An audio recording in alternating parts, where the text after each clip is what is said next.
பாவாணர் தமிழ் இயக்கத்தினுடைய 259வது பொழிவில் கலந்து கொண்டிருக்கின்ற பெருமக்களே, இந்த பாவாணர் தமிழ் இயக்கத்தை சீரோடும் சிறப்பாடும் நடாத்தி கொண்டிருக்கின்ற பெருமைக்குரிய முனைவர் ஐயா திருமாறன் அவர்களே, ஐயா தமிழகன் அவர்களே மற்றும் தமிழ் சான்றோர்களே, நம்முடைய அடிகளார் தவத்திரு குன்றக்குடி அடிகளார் அவர்களுடைய நூற்றாண்டு இப்பொழுது நடைபெற்றுக் கொண்டிருக்கின்றது. இன்னும் சொல்ல போனால் அடுத்த திங்கள் 11/7 அவருக்கு நூற்றாண்டு நிறைவுறுகிறது. 11/7 அவர் பிறந்தது 11/7/1925. இப்பொழுது அடுத்த திங்கள் 11ஆம் தேதி அவருக்கு நூற்றாண்டு நிறைவுறுகிறது. இந்த நூற்றாண்டு நிறைவை ஒட்டி நம்முடைய குன்றக்குடியிலே ஒரு பெரும் விழாவினை இப்பொழுது இருக்கக்கூடிய தவத்திரு பொன்னம்பல அடிகளார் அவர்கள் சிறப்பாக செய்து வருகின்றார்கள். அடிகளாருடைய அந்த அறிவாலயம் என்று சொல்ல அந்த ஆலயத்தை புதுப்பித்து அதற்கு முன்னால் ஒரு சிறிய பூங்கா இருக்கிறது. அங்கே மிகப்பெரிய ஒரு திருவள்ளுவர் சிலையை நிறுவி அதனை மிக சிறப்பாக அந்த விழாவை அவர்கள் கொண்டாட இருக்கின்றார்கள். நாம் அனைவரும் நிச்சயமாக அங்கே செல்வோம் என்று கூறி அடிகளாருடைய வாழ்க்கை பயணத்தை பற்றி சிறிது சிந்திப்போம். குன்றக்குடி அடிகளாருடைய வாழ்க்கை பயணத்தை நான் ஒரு 5 பகுதிகளாக பிரித்துக் கொள்கிறேன். முதலிலே அவருடைய ஆன்மீக பயணம், அடுத்தது அவருடைய அறிவியல் பயணம், 3வது மனிதநேய பணிகள், 4வது பெரியாருடன் அவருடைய மோதலும் பின்பு காதலும், 5வது தமிழ் மொழி தமிழ் வழிபாட்டு பயணம் என்ற வகையிலே இந்த பொழிவினை நான் பிரித்துக் கொண்டு தங்களோடு கலந்துரையாடுவதற்கு நான் பெரும் மகிழ்ச்சி அடைகின்றேன். ஒரு சைவ மடத்தின் தலைவர், ஒரு பழமையான சமய துறவி,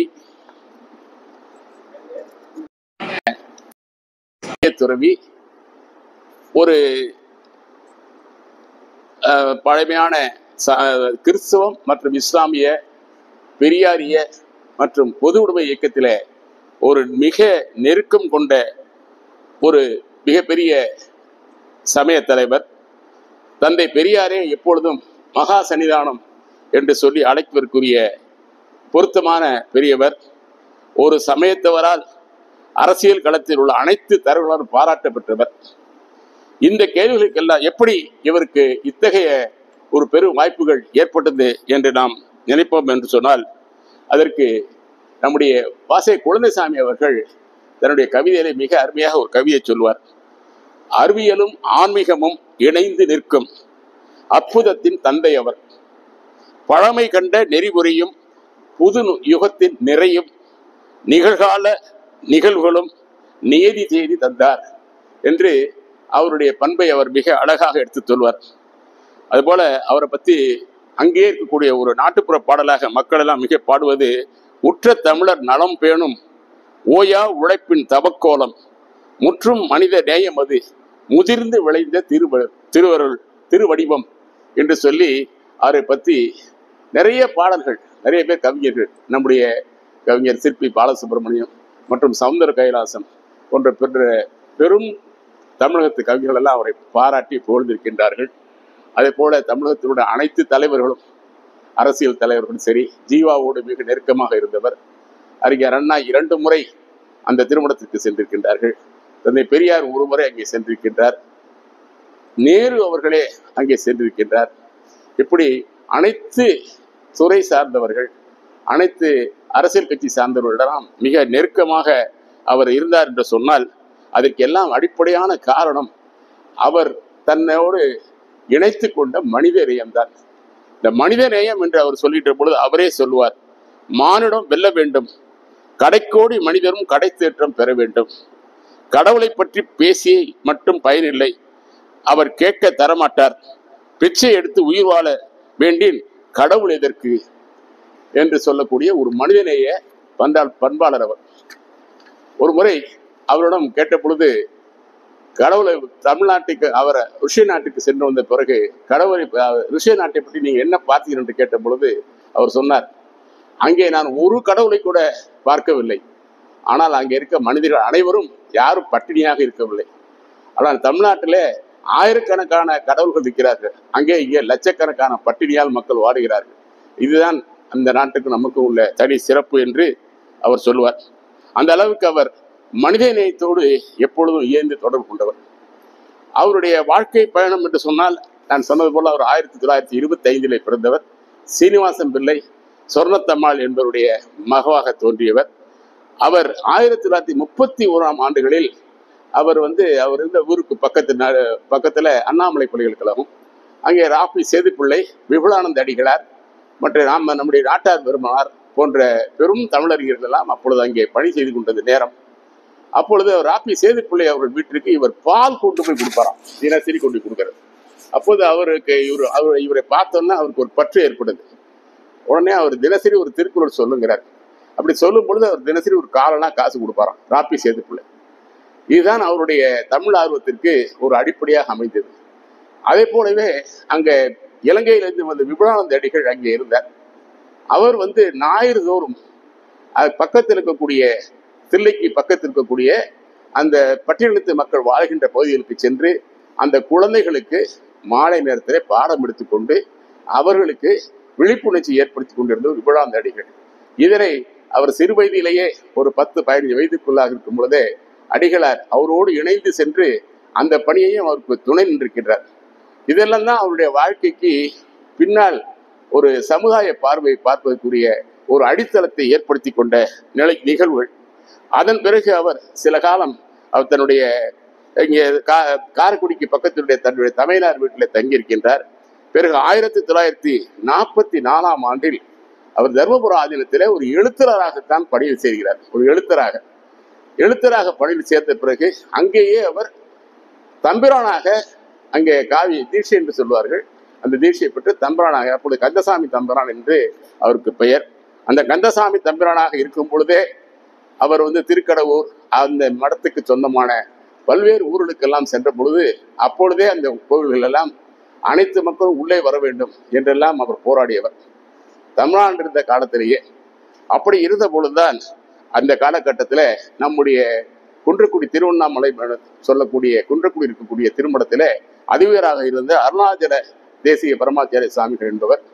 இந்த குன்றக்குடி ஆதீனம் என்பதற்கு தலைமையகம் திருவண்ணாமலையில் தான் அந்த ஆதீனம் தோற்றுவிக்கப்பட்டது. ஆனால் சில காலம் கழித்து அங்கிருந்த ஒரு சன்னிதானம் அவர்கள் இந்த காரைக்குடிக்கு பகுதியில் வந்த பொழுது அந்த செட்டிமார்கள் நகரத்தார்கள் வேண்டுகோள் கிடங்க அங்கேயே திருமணம் அங்கே அமைத்துக் கொண்டார்கள். அது நீண்ட நாட்களுக்கு பிறகு அதுவே தலைமையமானது. இன்றைக்கும் அந்த குன்றக்குடி மடத்துடைய முதல்வருடைய குருபூசை என்பது திருவண்ணாமலையில் தான் முதலில் நடக்கும். அதன் பிறகுதான் ஒரு கடந்த வாரம் தான் அந்த குருபூசை நடந்தது. இப்படி அவர் இருக்கின்ற காலத்திலே அந்த அருணாச்சல தம்பிரான் இவரை தன்னுடைய மடத்துக்கு தனக்கு பிறகு இந்த மடத்தினுடைய ஆதீனகர்த்தராக வேண்டும் என்று வேண்டிக் கொள்ள அங்கிருந்து அப்பொழுது இருந்த இந்த தர்ம ஆதீனத்தினுடைய 24வது சன்னிதானம் ஒரு உறுதிமொழியை வாங்கி கொண்டுதான் அனுப்புறார். நிச்சயமாக அவரை மடத்தினுடைய பீடாதிபதி ஆக்க வேணும், சும்மா அங்க போய் தம்பிரானை வச்சுக்கிட்டு எழுத்தெல்லாம் வச்சுட்டு கூடாது. அதே மாதிரி இங்க வராரு. இங்க வந்த பிறகு அந்த பொறுப்பினை அவர் ஏற்றுக்கொள்றார். அதாவது 1949 அவர் அந்த பொறுப்பை ஏற்றுக்கிறார். முதல்ல தம்பிரானா இருக்காரு. பிறகு 2 ஆண்டுகள்ல அவருடைய மறைவுக்கு பிறகு அங்கேயே தம்பிரானாக ஆக்கிக் கொள்கிறார். இப்படி அவர் ஆக்கி கொண்டிருந்த பொழுதுதான் அந்த காலகட்டம் என்பது 1952, 60 போன்ற காலகட்டங்களிலே தமிழகத்தில் நமக்கு நன்றாக தெரியும் பெரியாருடைய இயக்கம் எத்தகைய வலுவாக இருந்தது என்று நமக்கு தெரியும். அப்போதான் பெரியார் மிக தீவிரமாக தமிழகத்திலே நாத்திக பிரச்சாரத்தை, பகுத்தறிவு பிரச்சாரத்தையும் அவர்கள் பார்ப்பன எதிர்ப்பு பிரச்சாரத்தை மிக தீவிரமாக எதிர்கொண்ட காலகட்டம். அப்பொழுது அவர் பிள்ளையார் உடைப்பு என்று சொல்லக்கூடிய ஒரு போராட்டத்தை பெரியார் கையில் எடுத்த பொழுது நம்முடைய அடிகளார் அதற்கு மிக மனம் வருந்தி தமிழகத்தில் உள்ள எல்லா மற்ற ஆதீனங்களையும் அழைத்து, அது மட்டும் இல்லாமல் அங்கேயே அவருடைய மடத்திலேயே ஒரு அமைப்பை ஏற்படுத்துகிறார். அந்த அமைப்பிற்கு நம்முடைய கணேசன், காரைக்குடி கணேசன் மற்றும் நம்ம தேப்ப மீனாட்சி சுந்தரமனார், நம்முடைய ஆசா ஞான சம்பந்தம் போன்ற பெருமக்கள் எல்லாம் அங்கு கலந்து கொண்ட பொழுதுதான் அப்பொழுது அருள்நெறி திருக்கூட்டம் என்ற ஒரு அமைப்பை அவர்கள் ஏற்படுத்துகிறார்கள். இந்த அருள்நெறி திருக்கூட்டம் மிக தீவிரமாக பெரியாருடைய மேடைகளை எதிர்த்து அவர்கள் மாவட்டம் முழுவதும் சென்று, அது அடிகளார் தான் சென்றார், அவர் சென்று அதற்கு எதிரான ஒரு குரலை ஏற்படுத்தினார். அப்போது அவர் உணர்கிறார் பெரியார் ஏன் இந்த பகுத்தறிவாதத்தை கையில் எடுத்தார் என்று சொல்கின்ற பொழுது நம்முடைய சமயத்தில் உள்ள குறைபாடுகளை அவர் சுட்டி காட்டுகிறார் என்பதை நம்முடைய சன்னிதானம் அவர்கள் உணர்ந்த பிறகுதான் இவர் ஒரு முடிவுக்கு வருகிறார். முதல்ல நம்முடைய சமயத்திற்கு தீண்டாமையை ஒழிக்க வேண்டும் என்பதற்கு அவர் முடிவு செஞ்சார். ஆனால் அந்த அருள்நெறி திருக்கூட்டத்தினுடைய பணி என்பது சாதாரணமாக திருக்கோயிலில் சென்று பூஜை பண்ணுவது, புனஸ்காரம் பண்ணுவது, சடங்குகள் செய்வது என்பதோடு மட்டுமல்லாமல் ஒரு திட்டம் வகுத்து கொடுக்குறார். இந்த திட்டத்தின்படிதான் நடக்கணும்னு சொல்லி ஒரு 10 திட்டங்கள்லாம் வகுத்து கொடுக்குறார். நிறைய திட்டங்கள் வகுத்து கொடுக்குறார். அதெல்லாம் ஓரளவுக்கு பெரியாரோடு அந்த இணைந்ததாக அந்த இருக்கும். அந்த மாணவர்கள், பள்ளி மாணவர்களுக்கெல்லாம் நாம் சமய நெறியை கற்றுக் கொடுக்க வேண்டும், அதே நேரத்தில் அது சற்று பகுத்தறிவோடு இருக்க வேண்டும் என்ற கொள்கையோடு தான் அவர் அந்த அருள்நெறி திருக்கூட்டத்தை அமைக்கிறார். அதில் மற்றவங்களாம் கூட சில நேரங்களில் பிடிக்கல, பல பேர் விலகிடுறாங்க. சா கணேசன்லாம் அதிலிருந்து விலகிடுறாங்க. அதற்கு பிறகு தீவிரமாக இவர் பெரியார் இருக்கின்ற பொழுது பார்த்தீங்கன்னா 2 நிகழ்ச்சியை சொல்லலாம். ஒன்று மம்சாபுரம் என்று ராமநாதபுரத்தில் இருக்கக்கூடிய ஒரு ஊருக்கு அவர் போகும்போது அங்கே இவர் பேசுகின்ற போது திராவிட கழகத்துக்காரெல்லாம் இவர் வேற கல் எடுத்து அடிக்கிறாங்க. அந்த அளவுக்கு ஒரு எதிர்ப்பு பெரியார் இருக்கும் நம்முடைய சன்னிதானம் அவர்களுக்கும். அதன் பிறகு இந்த திருப்பரந்துறை என்று சொல்லக்கூடிய ஆவடியார் கோயிலுக்கு அவர் போகின்ற போது அங்க பாத்தீங்கன்னா கோயில் நுழையறதுக்கு கோயில் வாயிலே திராவிட கழகத்துடைய கொடி பறக்குதாங்க. உடனே இவர் காரை விட்டு இறங்கி அந்த கொடியை இவர் இறக்குறார். இவரே இறக்கிறார். இவர் இறக்கிட்டு உடனே அவங்களை கூப்பிட்டு நம்ம சைவ சமய நந்தி கொடியை அங்க ஏற்றார். இது அங்க பெரிய ஒரு கலவரத்தை தூண்டுகிறது. இவருக்கும் இந்த ஆன்மீகவாதிகளுக்கும் நம்முடைய பெரியாரிசிகளுக்கும் பெரிய பிரச்சனையை உண்டாகும். அந்த அளவிற்கு இவர் தீவிரமாக பெரியார் எதிர்த்தவர். அதன் பிறகுதான் பல காலகட்டங்களில் இவர் உணர்கிறார் பெரியார் ஏன் சமயத்தை எதிர்க்கிறார் என்பதை உணர்ந்த பிறகுதான் இவர் படிப்படியாக முதல்ல அவர் என்ன சொல்றாருன்னா, திருக்கோயிலில் தீண்டாமை ஒழிக்கப்பட வேண்டும் என்று சொல்லி பட்டியலின மக்களை திருக்கோயிலுக்கு அழைத்து செல்ல வேண்டும் என்ற முடிவில் முதல்ல அவங்க குன்றக்குடி கோயிலில் அதை செய்து காமிக்கிறார். அதே மாதிரி திருப்பத்தூர் கோயிலும் அவங்க கோயில் தான். திருப்பத்தூர் கோயில்லையும் தாழ்த்தப்பட்டவர்கள் எல்லாரும் உள்ளாருவாங்க அப்படின்னு சொல்லி அழைத்து சென்றார். கருவறைக்குள்ள இல்லை, கோயிலுக்குள்ளேயே அழைத்து சென்ற ஒரு விஷயம். அப்பொழுதுதான் 56ல் பெருந்தர் காமராஜர் அவர்கள் தான் முதல்ல தமிழ்நாட்டில் அறநிலைத்துறையில எல்லா திருக்கோயில்களுக்கும் அறங்காவலர்களை நியமிக்கிறார்கள். அப்படி அறங்காவலர்களை நியமிக்கின்ற பொழுது அந்த அறங்காவலர் குழுவில தாழ்த்தப்பட்ட மக்கள் ஒருவர் இருக்க வேண்டும் என்று நேராக காமராஜரிடம் சொல்லி அதை ஏற்றுக்கொள்ள செய்தார். அதன் பிறகுதான் அந்த கோவிலுடைய அறங்காவலர் குழுவில ஒரு பட்டியலித்த மக்கள் ஒருவரும் அங்கே இருப்பார்கள். அந்த நாள் தீண்டாமை ஒழிப்பு என்று வந்த பொழுதுதான் பெரியார் இவரை மிக பாராட்டி எழுதுகிறார். சில வேளைகளை பார்த்தீங்கன்னா ஒரு முறை 52 அந்த 53 என்று நினைக்கிறேன், பெரியார் அடிகளாருக்கு சில கேள்விகள் என்று சொல்லி 30 வினாக்களை தொடுத்து கொடுக்கிறார். உடனே இவருக்கு பெரியாருக்கு ஒரு பதில் என்று சொல்லி 20 வினாக்களை இவர் தொடுக்கிறார். இப்படி அந்த அளவுக்கு இருவரும் நேரடியாக மோதிக்கொள்கின்ற அளவுக்கு தமிழகத்தினுடைய நிலவை இருந்தது. அதன் பிறகுதான் இவரும் அவரும் ஒத்துப்போகின்ற ஒரு சூழ்நிலை ஏற்படுகின்ற பொழுது 1954 என்று நினைக்கின்றேன். அப்பொழுது ஈரோடுல வேற ஒரு முதலியார் ஒருவருடைய இல்லத்தில இருவரும் சந்தித்து பேசுகிறார்கள். அப்ப கூட எல்லாம் சொல்லுவாங்க, சன்னிதானம் மாடியில் இருந்த பொழுது பெரியாரே மாடிக்கு போனார், வேண்டான்னு சொல்ல கூட கேட்காம போனார். அதன் பிறகு ஒரு இருவரும் தன்னை உணர்ந்துக்கிறாங்க. பெரியாருடைய நோக்கமும் இவருடைய நோக்கம் ஒண்ணுதான். ஒன்னே ஒண்ணு, இவர் சமயம் அந்த சமயத்தை சீர்திருத்தவாதியாக இருக்கிறார், சமயத்துடைய ரிஃபார்மராக நம்முடைய அடிகளார் இருக்கிறார். ஆனால் பெரியார் ஒரு ரெவல்யூஷனரியா இருக்கார். அதான் அங்க வேறுபாடு. அவர் புரட்சிக்காரராக இருக்கார், இவர் சீர்திருத்தவாதியாக இருக்கிறார். எப்படி இருக்கும் பொழுது அதே ஆண்டில் 54 திருச்சிராப்பள்ளியில தான் நம்ம பொன்மலை சங்கத்திடல்ல பெரியாருடைய கூட்டம் நடக்கின்ற பொழுது அந்த கூட்டத்திற்கு அடிகளார் போறார். பிறந்தநாள் கூட்டம். அந்த கூட்டத்துக்கு போய் அவர் வாழ்த்துரை வழங்குறார். அப்பொழுதுதான் அவர் பெரியார் அவரை மகா சன்னிதானம் என்று அவரை சொல்றார். அது கூட அவங்க கட்சியில கூட சில பேர் ரொம்ப மறுக்கிறாங்க. அதெல்லாம் கிடையாது, அவர் இப்ப நம்முடைய கொள்கைக்கு ஒத்து வந்துட்டாரு, அதனால நாம அவருக்கு மதிப்பு கொடுத்தாதான் எல்லாரும் மதிப்பு கொடுப்பாங்கன்னு சொல்லிதான் மகா சன்னிதானம் என்ற சொல்லை அவர் அங்க சொல்றார். அந்த அளவுக்கு அந்த இருவருடைய நட்பு அப்பொழுதுதான் தொடருது 1954. அதன் பிறகு இவர் அந்த அருள்நெறி திருக்கூட்டத்தை அருள்நெறி திருப்பணி மன்றம் என்ற பெயர்ல மாத்துறார். மாற்றி பள்ளியில இருக்கக்கூடிய குழந்தைகளுக்கு சமய கல்வியை போதிக்கிறது. ஆனால் அந்த சமய கல்லூரியில இந்த சடங்குகளையும் புராணங்களையும் எடுத்துறது அப்படின்னு சொல்லி ஒரு பாடத்திட்டத்தை அவர் வகுக்கிறார். ஒரு பாடத்திட்டத்தை வகுத்து அந்த மாணவரிடத்துல மற்ற சைவ அன்பர்களிடத்திலேயே அதை பரப்புறார். அதே மாதிரி அந்த பெரிய புராணத்தையே இவருடைய பார்க்கின்ற பார்வையை வேறாக கொண்டு வர்றார். பெரிய புராணத்தை எப்படி பார்க்கணுங்கிறதெல்லாம் அந்த சைவ அன்பர்களிடத்துல இவர் பேசுறார். ஒரு முறை லால்குடிக்கு அவர் வந்த பொழுது அவர் பேசிட்டு இருக்காரு. இப்ப பாத்தீங்கன்னா அந்த அடியாரெல்லாம் உட்கார்ந்துருக்காங்க. இவங்க அடிக்கடி என்ன பண்ணுவாங்கன்னா, நம்ம பார்வதி நமோ அப்படிம்பா, நம்ம பார்வதி நமோ அப்படின்னு சொல்லி அடிக்கடி சொல்லுவோம். அடிக்கடி இவரு 2 தடவை பார்த்தாரு, 3 தடவை பார்த்தாரு.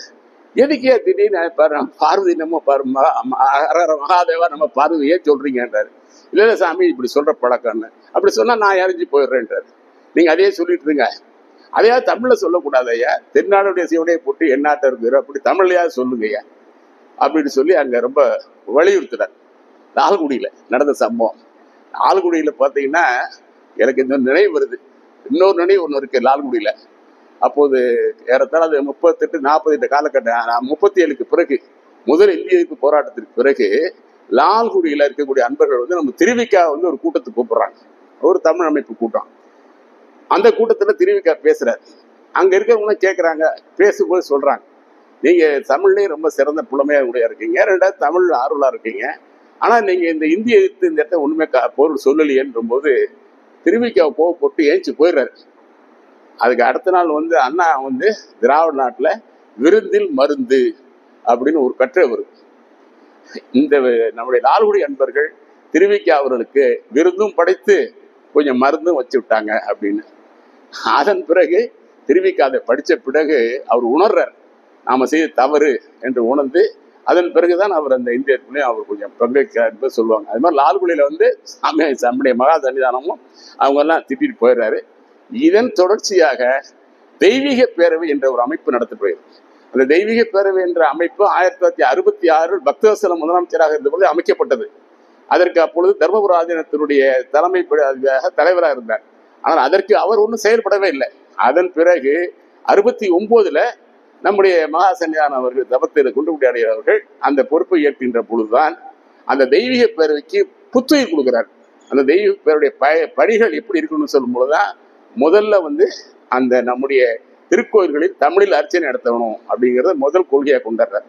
அதே மாதிரி அந்த தெய்வீக பேரவைக்கு அமைப்பு போடுறாங்க இல்லையா, அந்த அமைப்பு யாருன்னு கேட்டா தமிழ்நாட்டில் இருக்கக்கூடிய அந்த மடாதிபதிகள் எல்லோரும் அதுக்கு உறுப்பினர்கள். அப்படி உறுப்பினராக வரும்பொழுதுதான் அவர் செய்த ஒரு மிகப்பெரிய புரட்சி என்னன்னு கேட்டா, நம்முடைய புதுக்கோட்டையில இப்ப திலகவதியார் ஆதீனம்னு ஒரு ஆதீனம் இருக்கு. இப்போ அந்த ஆதீனத்துல அந்த திலகவதி அம்மையார் சொல்லக்கூடிய அவங்க இருந்தாங்க. அவங்க முதல்ல ஒரு பெண், 2வது அவங்க வந்து இந்த சமூகத்தை சேர்ந்தவர்கள். அதனால அவங்க எல்லாரும் மற்ற மடாதிபதிகள்லாம் அவங்கள ஏத்துக்கிறதே இல்லை, அவங்கள சன்னிதானமா ஏத்துக்கிறது இல்லை. ஆனா நல்ல பேச்சாளர், சிறந்த சைவ பற்றாளர், அவங்க நல்ல சைவ சொற்பொழிவாளர்கள் கூட. அவர் என்ன பண்ணாரு, இவர் தான் திலகவதியார் ஆதீனம்னு சொல்லி அவங்களையும் தெய்வீக பேரோட சேர்த்தார். அதே போல பாத்தீங்கன்னா நம்ம திருவானை கோவில்ல நம்ம போகும்போது மேடை ஏறி இறங்கினா அந்த இடதுபுறம் பாத்தீங்கன்னா ஒரு தோப்பு இப்பவும் இருக்கு. அந்த தோப்புல வந்து ஒரு சின்ன ஒரு மடம் இருக்கு, ரொம்ப சின்ன மடம். அதுல ஒருத்தர் இருந்தார். அவர் ஒரு தாழ்த்தப்பட்டவர்.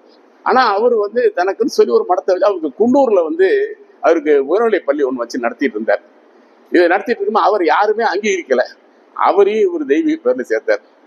இதை சேர்க்கின்ற பொழுது இதற்கு முன்பாக அந்த தெய்வீக பேரவையில காஞ்சி மடத்தினுடைய சங்கராச்சாரியார் இதுக்கு மிகப்பெரிய கடும் எதிர்ப்பு தெரிவிச்சாரு. மற்ற சன்னிதானம் எல்லாருமே பெரும்பாலும் எதிர்ப்பு தான் தெரிவிச்சாங்க.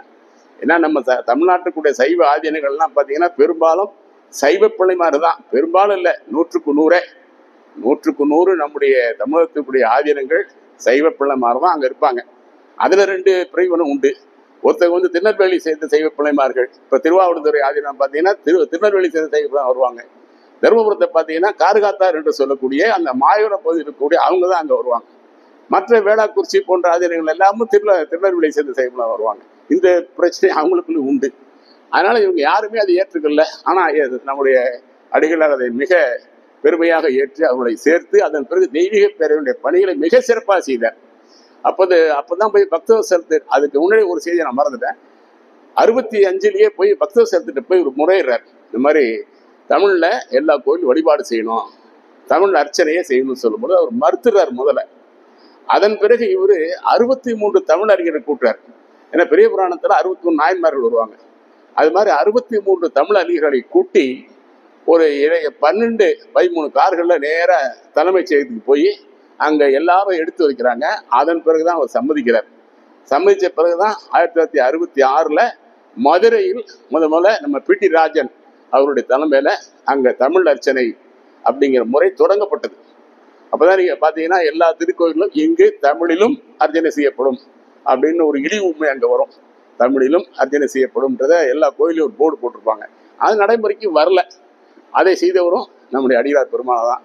அதே போல அதற்கு பிறகு 74ஆம் ஆண்டுல நம்முடைய தமிழக முதலமைச்சர் கலைஞர் முதல்ல இருக்கும்போது இவர் மேலவைத் தலைவராக இருக்கார். அப்பொழுதுதான் அனைத்து ஜாதியிலும் அர்ச்சகராகலாம் அப்படிங்கிற சட்டம் கொண்டு வரும் பொழுது அதை முதலில் ஆதரித்தவர் நம்முடைய அடிகளார் தான். அப்போ மேலவை உறுப்பினராக இருந்தார். அவர் இருந்து மிக சிறப்பாக அந்த சட்டத்தை ஆதரித்து அதற்காக தமிழ்நாடு முழுவதும் போய் பிரச்சாரமே பண்ணார். அந்த அளவுக்கு தமிழில் அர்ச்சனை அப்படிங்கிறதையே மிக வலியுறுத்தி பண்ணிய நம்முடைய அடிகளார். அதே மாதிரி தீண்டாமைக்காக பல ஊர்களில் சேர்ந்து 2 கோவில், எனக்கு கோவில் நினைவில்லை, அந்த 2 கோயிலையும் சென்று அங்க அவர்களை உள்ளே அனுமதிக்க வேண்டும் என்று போராடினார். இதுக்கு அவர் நல்ல ஒரு காரணத்தை சொல்வார். இந்த சைவ அன்பர்களெல்லாம் பார்த்து கேட்பார், அடிகளார் கேட்பார், நீங்க எல்லாம் 63 நாயன்மார்களையும் அங்க செப்பு சிலைகளா வச்சிருக்கிறீங்க. அந்த 63 நாயன்மார்கள்ல பாத்தீங்கன்னா அந்தணர்கள் மட்டுமல்ல, அங்க திருக்குறுப்பு தொண்டனார் என்று சொல்லக்கூடிய வண்ணாரி சமுதாயத்தை சேர்ந்தவர், அதே மாதிரி திருநீலகண்ட இருக்கார், வணிகர்கள் இருக்காங்க, நந்தனாரை போன்ற தாழ்த்தப்பட்டவர் இருக்காங்க. இவங்களை எல்லாத்தையும் நீங்க 63 நாயன்மார்கள் ஒருத்தர வச்சிருக்கிறீங்க. ஆண்டு விழா நடக்கின்ற பொழுது சாமி வெளியே கொண்டாடும் போது இவர்களெல்லாம் தூக்கி சுமந்து கொண்டு போறீங்க. அப்போ அந்த 63 நாயன்மார்கள்ல அனைத்து ஜாதியும் இருக்காங்க இல்லையா, அதை மட்டும் வழிபடுறீங்களே, நீங்க ஏன் அனைத்து ஜாதியும் உள்ள வரக்கூடாது அப்படி சொல்லி ரொம்ப சிறப்பா சொல்லுவார். அதே மாதிரி இன்னொன்னு சொல்லுவார், ஒரு ஆச்சாரியர் அவங்க சொல்லிக்குவாங்க, சிவாச்சாரியார் அப்படி சொன்னா ஆச்சாரியர்னு அர்த்தம். அவங்க ஆச்சாரியர் அப்படின்னு தான் சொல்லுவாங்க அவங்க. இவர் சொல்லுவார், ஆசிரியர் தான் நீங்க ஆச்சாரியர் ஒண்ணும் இல்லை. ஆசிரியருடைய பணி என்னன்னா சொல்லித்தர்றது மட்டும்தான் ஆசிரியருடைய பணி. அதனால நீங்க சொல்லித்தர்றது மட்டும்தான் உங்க பணியை தவிர நீங்க தான் அதை செய்யணுங்கிறது கிடையாது. அப்படி மட்டும் எதுவும் இல்லைன்னு சொல்லி நிறைய பெரிய புராணத்துக்கு சான்று காமிப்பார். பெரிய புராணத்தில் இருக்கிற அடியார்கள்லாம் பார்த்தீங்கன்னா நம்முடைய அப்பர் பெருமான் திருவியாற்றில் பாடும்போது சொல்வார், பூவோடு நீர் செல்வார் அவர் பின் நான் செல்வேன் அப்படின்னு அப்பருடைய பாடல் அங்க. அதே மாதிரி திருநக்க நாயனார் என்று சொல்லக்கூடிய அவர் என்ன பண்றாருன்னா, ஒரு மனைவியோட திருவாஞ்சியம் என்று சொல்லக்கூடிய கோயில்ல உள்ளே சென்று அங்கே அமுது படிச்சு அங்க வழிபடுறார். அதே மாதிரி ஏனாதி நாயனார் என்று சொல்லக்கூடிய ஒரு அடியார், அவர் செந்நெல்லும் செங்கீரையும் தினசரி அவர் வீட்டிலே சமைத்து தினசரி கொண்டு அங்க இறைவன் படைத்து அவரு நேரடியாக தொட்டு தடவி சாமியை வழிபட்டவர். அதே போலதான் கண்ணப்பர், நம்ம எல்லாத்துக்கும் தெரியும். அவர் என்ன பண்ண அவங்க எல்லாத்துக்கும் தெரியும். அவரு பன்றியினுடைய இறைச்சியை கொண்டு போறாரு. கொண்டு போனது பெருசு இல்லை, அந்த சாமிக்கு முன்னாடி படைக்கும் போது இது ரொம்ப ருசியா இருக்குமா இல்லையான்னு கடிச்சு பார்த்து தின்னுட்டு வைக்கிறாங்க. அதான் ரொம்ப முக்கியம். அதுல எலும்பா இருக்கிறதெல்லாம் தள்ளிட்டு சுவையான பகுதியா அந்த குடுமிநாதர் அப்படிங்கிற பேர், மேல இருக்கிற திருக்காலத்தில கீழே இருக்கிற காலத்தீசன் பேரு, அந்த மலை மேல இருக்கக்கூடிய ஈசனுக்கு பேர் குடுமிநாதர் பேர். அந்த குடுமிநாதருக்கு அவர் படையல் போடுறது என்னன்னா, இவர் தின்று அந்த எச்சத்தை வச்சு உண்ணுகன்னே சொல்றாரு. அப்படி பாத்தீங்கன்னா அவர் தான் என்ன பண்றாரு, நம்ம சாமி என்ன பண்றாருன்னு கேட்டீங்கன்னா, அவர் கடைசியா கண்ணுக்கு தான் பண்றாரு. அந்த 2 கண் தான், 2வது கண் இடக்கண்ணை அவர் வைக்கும் பொழுது நெல்லு கண்ணப்பான்னு சொல்லி கையை பிடிச்சிடறாரு. இது மாதிரி பாத்தீங்கன்னா அந்த 63 நாயன்மார்களும் யாருக்குமே செய்யல. நெல்லு கண்ணப்பன்னு 3 முறை பிடிக்கிறார். இதெல்லாம் நம்ம அடிகளார் அவருத சொன்னதுக்கு அப்புறம் தான் இதெல்லாம் தெரியும். பெரிய புராணத்தை இருந்தா கூட அதை எல்லாரும் ஒரு இதா பக்தி நெறியில பாடிட்டு போவாங்களே தவிர இது இருக்கக்கூடிய சமுதாய இதை சொல்ல மாட்டாங்க. அவர் தான் எடுத்து சொன்னார். 3 தடவை சொன்னார் இல்லையா, கையை பிடிச்சி சொன்னார்ல. வேற எந்த நாயன்மாருக்காவது சொல்லியிருக்காரா? இறைவன் யாருக்காவது சொல்லிருக்காரா? சொல்லலை. அப்படின்னு சொல்லி கையை பிடிச்சி சொன்னாருன்னு சொல்லி இவர் சொல்லி எவ்வளவு திருத்தப்படி பண்ணா. நம்ம திருச்சிராப்பள்ளியில, நம்ம திருவரம்பூர்ல பாத்தீங்கன்னா, நம்ம திருச்சிராப்பள்ளி தான் அவருக்கு ரொம்ப ஆதரவு கொடுத்தது. பல கோவில்கள்ல அவருடைய திட்டங்களை எல்லாம் நிறைவேற்றுறதுக்கு நிறைய துணை நின்றது. அதே மாதிரி திருப்பத்தூர்ல அவர் இதற்காக நிறைய மாநாடு போட்டிருக்காரு. நிறைய மாநாடு, அனைத்து ஜாதி அர்ச்சகர் ஆகலாம், அதே மாதிரி தீண்டாமை ஒழிப்பு, இதற்காக திருப்பத்தூர் தமிழகத்துல வாரக்கணக்கில் மாநாடு போட்டிருக்காரு. பல ஊர்கள்ல சேர்ந்து மாநாடு போட்டிருக்காரு. இதெல்லாம் பார்க்கும் பொழுது அவருடைய பார்வை அறிவியல்ல பாத்தீங்கன்னா அவர் அதனாலதான் நம்ம ஐயா எனக்கே ஆச்சரியமா இருந்துச்சு. நம்ம அப்புறம் தான் பார்த்த இவர் தான் அப்படின்னு முறை அவர் ஐயா எழுதுறாரு. இப்படி ஒரு துறவி, அது சைவ துறவி, எவ்வளவு துணிச்சலாக இவர் செஞ்ச காரியத்தெல்லாம் பார்க்கும்போது எனக்கு மிக வியப்பாக இருக்கிறதுன்னு அவர் நோயில் எழுதுறாரு. அது மாதிரி நிறைய பேர் அவருடைய அந்த ஆன்மீக பணியை பார்த்து நிறைய பாராட்டி இதெல்லாம் நிறைய இருக்கு, நிறைய சொல்லலாம். இதுதான் அவருடைய ஆன்மீக பயணம். நமக்கு காலம் குறைவாக இருக்கிறதுனால கொஞ்சம் நான் வேகமாக போட்டிருக்கு. அதே போல் அடுத்தது பார்த்தீங்கன்னா அவருக்கும் பெரியாருக்கு இருக்க தொடர்பு. அது நான் ஓரளவுக்கு 2 சொன்னேன். அவருக்கு மோதலாக இருந்தது. பின்ன வந்து அவங்க ஈரோட்டில் சந்திச்சாங்க. திருச்சிராப்பள்ளியில் தான் முதல்ல இவருடைய பிறந்த நாளில் ஏறி அவருக்கு வாழ்த்து சொல்றார். அதன் பிறகு பல கூட்டங்களில் அவங்க 2 பேரும் ஒன்றா போட்டு நமக்கெல்லாம் தெரியும். தஞ்சையில் நடந்த ராஜராஜ சோழன் நாடகத்தை பற்றி சொன்னது, அந்த செய்தியெல்லாம் நமக்கு எல்லாத்துக்கும் தெரியும். அதை நான் மீண்டும் சொல்ல விரும்பல. ஆனால் 2 பேரும் பல இடங்கள்ல சென்று அவருடைய கொள்கை வந்து ஒரே கொள்கையாக தான் இருந்தது. அவர் 2 பேரும் அது மிக சிறப்பாக செஞ்சாங்க என்பதையும் நமக்கு எல்லாருக்கும் தெரியும் என்று சொல்லிக் கொள்கின்றேன். அந்த இடத்துல சொல்றாரு, இது பெரியாருக்கும் அவருக்குடைய அந்த மோதலும் பிறகு அது அவருடைய வாழ்நாள் இறுதி வரையில இருவரும் மிக நட்பாக இருந்தார்கள் என்பது நம்ம எல்லாத்தையும் தெரியும். அதே மாதிரி கலைஞரும் மிக நட்பாக இருந்தார். நம்முடைய தவத்திரு அடிகளார் அவர்கள் 1995 மரணம் அடைந்த அன்று கலைஞர் அந்த காலையில சொன்னாராம், இந்த செய்தி அப்போ வந்துச்சு செய்தித்தாள்ல. என்ன சொன்னாராம், யோ அவங்க யாரோ கூட இருந்த சொல்லிருக்காரு, நேற்று இரவு பூரா எனக்கு தூக்கமே வரலையா அப்படின்ட்டு இருக்காரு. அப்போ அவருக்கு அந்த செய்தி கொஞ்சம் தாமதமா தெரிஞ்சிருக்கு. என்னென்ன தெரியல தூக்கம் வரல அப்படின்னு. அப்புறம் தான் அந்த செய்தி வருது அடிகளார் இருக்குன்னா. அப்போ வந்து அவங்களுடைய நட்பு பாருங்க எவ்வளவு ஆழமான நட்பு, அந்த தொலைவில் உணர்தல்ன்ற மாதிரி அவர் அன்றைக்கு இறந்து போறாருங்கிறத கலைஞர் அப்பவே உணர்ந்து காலையில சொன்னாராம். அந்த அளவிற்கு அவர் வந்து மிக, அதே போல நம்முடைய பொதுவுடைமைவாதிகளோட எவ்வளவு நெருக்கமா இருந்தா நமக்கு எல்லாம் தெரியும். அவருடைய சைவத்தையே என்ன சொல்லுவார்னா, அவரு மார்க்சிய சைவம் சொல்லுவார். அது மட்டும் இல்ல, அப்போ வந்து அவர் ரஷ்யாவுக்கு போயிட்டு வந்த பிறகு அவருடைய இருக்கைக்கு பக்கத்துல லெனின் படம் இருக்கும். இது ரொம்ப பேர் வந்து கண்டிச்சாங்க அந்த நேரத்துல, ரொம்ப பேர் இந்து ரொம்ப கண்டிச்சாங்க. அவருடைய இருக்கைக்கு பார்த்து அப்பர் படமும் லெனின் படமும் தான் அங்க இருக்கும் திருமணத்துல. இது எல்லாரும் இவர் எப்படி இந்த படத்தை வைக்கலாம்னா நிறைய அவரோட சண்டை போட்டவங்க நிறைய உண்டு. அப்படி பொது உடைமை இயக்கத்தோடு நெருக்கமா இருந்தார், ஜீவாவோட மிக நெருக்கமாக இருந்தார். அதே போல இறுதி காலத்துல பாத்தீங்கன்னா நம்ம தமிழ்நாடு முற்போக்கு எழுத்தாளர் சங்கத்துல அவர் நிறைய பயன்படுத்திக்கிட்டாங்க. பல கலைஞர்கள்ல பாத்தீங்கன்னா அவர் நேரடியா சென்று தன்னுடைய கருத்துக்களை சொல்லும் பொழுது ஒரு செய்தியை மட்டும் நான் சொல்ல விரும்புறேன். அவருடைய 40வது ஆண்டு அவர் வந்து அந்த பீடத்துக்கு ஏறி 40வது ஆண்டு அதை வந்து ஒரு சிறப்பான விழாவாக கொண்டாடணும். நாங்கெல்லாம் போய் கேட்டோம். அநேகமா மூர்த்தியோடு வந்திருப்பாருன்னு நினைக்கிறேன். நாங்கள் சண்முகனார் எல்லாரும் போய் அவர்கிட்ட போய், சாமி இந்த மாதிரி சாமியுடைய 40வது பிறந்த நாள் திருச்சியில சிறப்பாக கொண்டாடலான் இருக்கோம். ஓ அப்படிங்களா, கொண்டாட போறீங்களா? ஆமா. என்ன செய்வீங்க அப்படின்னாரு. விழா எடுக்கணும். விழா எடுப்பீங்க, எவ்வளோ செலவு பண்ணுவீங்கன்னாரு. இந்த சாமி ஒரு 50,000 ரூபா ஆகும். 50,000 செலவு பண்ணா ஒரு மீட்டிங் போகணும், எனக்கு ஒரு பொண்ணாட போத்தணும், எல்லாரும் வருவாங்க, ஒரு 800 பேர் வருவாங்க, நீங்க வந்து சரி அடிகளார் கூப்பிட்டு வந்து அவ்வளவுதானே. ரொம்ப ரொம்ப நக்கலா சொன்னாரு அந்த வார்த்தை.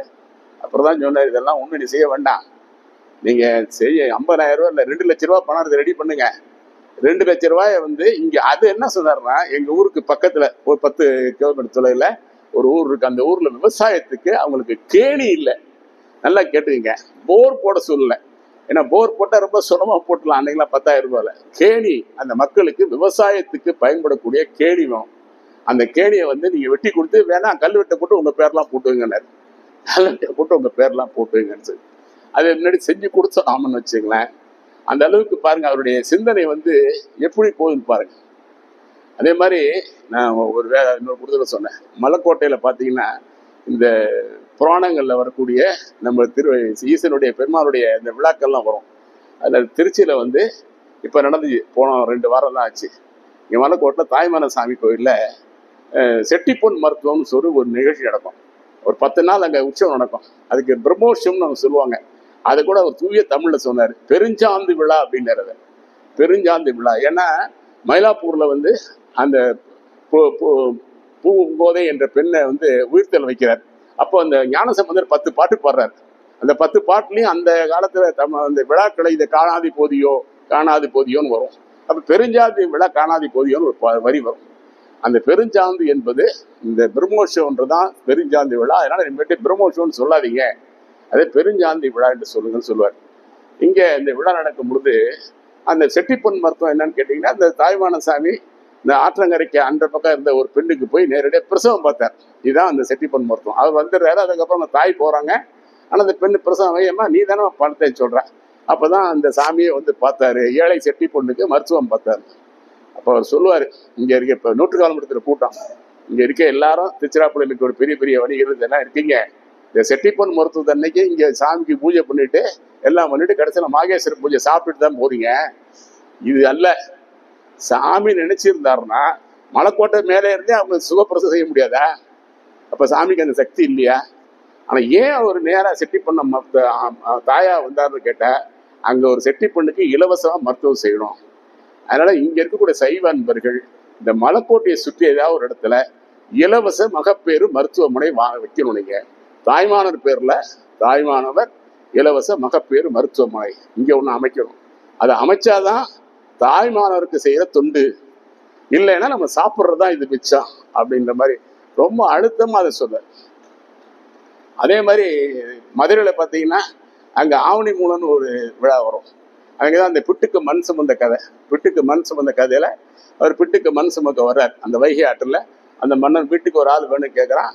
அப்போ வந்து அந்த அந்த கிழவிக்கு வர்றாரு. அந்த கதை இருக்கு இல்லையா, அந்த விழா அங்கே நடத்துவாங்க. ஆவணி மூலம் இதான் நடத்துவாங்க. அப்போ இதே தான் அவர் சொல்வார், இந்த ஆவணி மூலத்தை எல்லாரும் பண்றீங்க, சாமியெல்லாம் அலங்காரம் பண்ணிட்டு புட்டு சமைச்சு எல்லாரும் சாப்பிட்றீங்க, அவ்வளோதானே. இந்த செய்யறதுக்காக சாமி இங்கே வந்தாரு. அதை நினைச்சிருந்தா வைகை ஆற்றுடைய வெள்ளத்தை அவரால் தடுக்க முடியாதா? அதனால அந்த நாளில் நீங்க செய்ய வேண்டியது ஏதாவது ஒரு திருக்குளத்தை எடுத்து அல்லது உங்க ஊருக்கு குளத்துக்கு நீங்க தூய்மை பண்ணி செய்யணும். அந்த அப்படி சொல்லி அது செய்யறது தான் அது இறைவனுக்கு செய்யக்கூடிய தொண்டு தானே தவிர நீங்க வந்து புட்டை சாப்பிட்டு போறதுக்கு தொண்டு இல்லை. இப்படி ஒவ்வொரு நாயன்மாரும் விழா எடுத்தீங்கன்னா ஒரு காரணத்தை சொல்லுவார். இங்க திருவாரூர்ல பாத்தீங்கன்னா தண்டி அடிகள் சொல்லி அங்க ஒரு நாயன்மார். அவர் என்ன பண்ணார், அவர் பிறவிலேயே அவர் வந்து கண் ஊனமானவர். அப்படி இருந்தும் கூட அவர் என்ன பண்றாரு, அந்த திருவாரூர் இடத்துல குளம் இருக்கு. அந்த குளத்துல நிறைய சேறு சகதியாகி அதை வந்து தூர்ந்து போற வந்துருது. அப்போ வந்து இவர் உடனே என்ன பண்றாரு, கண் பார்வையற்றவர் அங்க மேல தூண்ல ஒரு கயிறை கட்டிக்கிட்டு அந்த குளத்துக்கு நடுப்புற ஒரு குச்சியை ஊனி அங்க கயிறை கட்டிக்கிட்டு கூடையில மண்ணை அள்ளி அள்ளி கொண்டாந்து மேல கொட்டிட்டு போவார். அப்போ அந்த குளத்தை வந்து அவர் தூர்வார்ந்தார். அதை சொல்லுவார். சொன்னது மட்டும் இல்லை, அங்க போய் செஞ்சு காமிச்சார். ஒரு ஆண்டு திருவாரூர்ல தண்டியடிகளுடைய அவருடைய குருபூசை நாள்ல அங்க போய் எல்லாரையும் வர சொல்லி எல்லாரும் மம்பட்டி கூட எடுத்துட்டு வாங்கன்னு சொல்லி இவரே முன்னிருந்து அந்த கூடையில மண் அள்ளி இவர் மேல தூக்கி கொடுத்தாரு. இந்த பணி செய்யுங்க, தண்டியடிகளுடைய குருபூசை நாள்ல நீங்க செய்ய வேண்டியதுதான். இப்படி பாத்தீங்கன்னா ஒவ்வொரு நாயன்மார் 61 நாயன்மார்கள்லயும் பாத்தீங்கன்னா அவர் வெறும் சமய சடங்கா செஞ்சு அதை பூஜை செஞ்சுட்டு போகாதீங்க. அவங்க ஆனாய நாயனார் ஒருத்தர், அவர் வந்து புல்லாங்குழல் வசிக்கிறதா அவர். அந்த விழாவில் பார்த்தீங்கன்னா ஒரு இசைக்கலைஞருக்கு ஏழ்மையில் இருக்கக்கூடிய இசைக்கலைஞர் ஏதாவது ஒரு இசைக்கறி ஒன்று வாங்கி கொடுங்க அப்படின்பார். அவர் வாங்கி கொடுத்தார். ஆனாய நாயனுடைய விழாவில் குன்றக்குடியில் பார்த்தீங்கன்னா ஒரு எளிமையான இசைக்கலைஞர் ஏதாவது வாங்கி கொடுப்பார். இப்படி ஒவ்வொரு நாயன்மார் விழாக்களையும் பார்த்தீங்கன்னா அவர் அந்த சமுதாய கண்ணோடு தான் பார்த்தாரே தவிர அதை ஒரு சடங்காக பார்க்கவில்லை என்பதை நான் ரொம்ப மகிழ்ச்சியோடு சொல்லிக் கொள்கிறேன். இப்படி அவருடைய சமய தொண்டு, அவருடைய சமுதாய தொண்டெல்லாம் பார்த்தோம்னா மிகச்சிறந்த தொண்டாக அவர் பணியாற்றி வந்தார். அதன் பிறகு அவருடைய முக்கியமான பணி என்னன்னு கேட்டீங்கன்னா குன்றக்குடி திட்டம் என்று சொல்லக்கூடிய அந்த திட்டம் தான். அந்த திட்டம் வந்து அகில இந்திய அளவில் மிக புகழ்பெற்ற திட்டம். அது போல ஒரு திட்டத்தை வந்து இந்தியாவில் இதுவரை யாரும் செய்யலை. அவருக்கு முன்னாடி செய்யலை, அவருக்கு பின்னாடி செய்யலை. அவர் வந்து சிறிது காலத்தை என்ன பண்ணிட்டார், அருள்நெறி திருக்கூட்டம் ஆரம்பிச்சாரு, அருள்நெறி நட்பணி மன்றம் ஆரம்பிச்சாரு, தெய்வீக பேரவை ஆரம்பிச்சாரு. இப்ப நான் சொன்ன மாதிரி எல்லா திருக்கோவிலுக்கும் சென்று நாயன்மார்களுடைய குருபூசை விழாக்களை இப்படி சமுதாய நோக்கோடு செய்யுங்கன்னு சொன்னா பார்த்தாரு. ஆனா எதுவுமே அதுக்கு பலன் இல்லை. சொன்னதுல நிறைய செஞ்சு பார்த்து ரொம்ப பலன் இல்லை, ரொம்ப வருத்தப்படுறாரு.